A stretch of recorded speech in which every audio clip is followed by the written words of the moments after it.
Hey fam, how y'all doing today? Welcome back to History Highlights with Laney. In this video, we will highlight Henry Johnson receiving World War I Medals of Honor. Harlem Hellfighter Henry Johnson is awarded a posthumous Medal of Honor.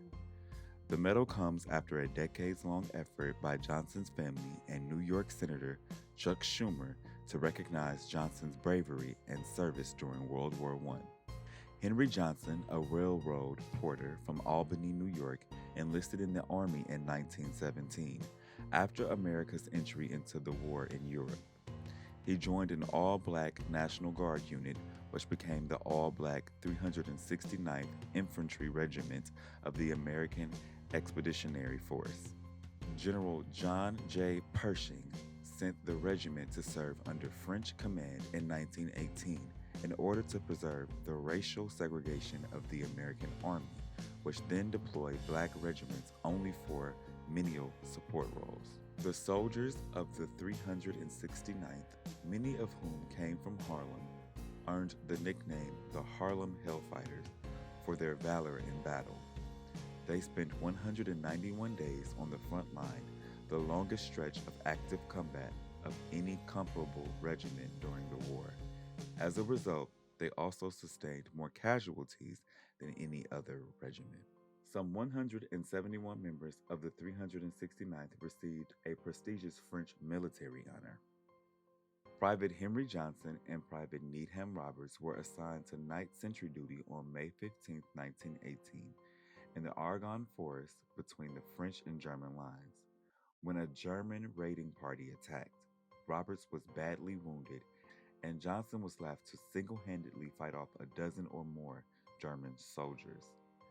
He threw grenades and fired at them with his rifle before resorting to hand-to-hand combat, using only the butt of his rifle and a bolo knife for weapons. By the time French reinforcements arrived an hour later, Johnson had been wounded 21 times. However, he had killed several Germans and wounded up to a dozen more. He had preserved the French line from a German incursion and prevented the capture of his fellow soldier. For his extraordinary bravery, France quickly awarded Johnson with the nation's highest award for valor. At home in the United States, he earned the nickname the Black Death. One reporter even called the events of May 15th the Battle of Henry Johnson.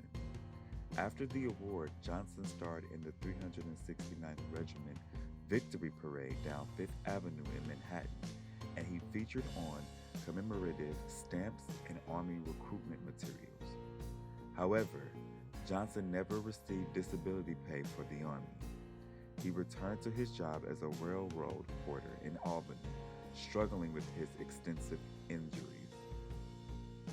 Johnson eventually died in poverty at age 32 in 1929.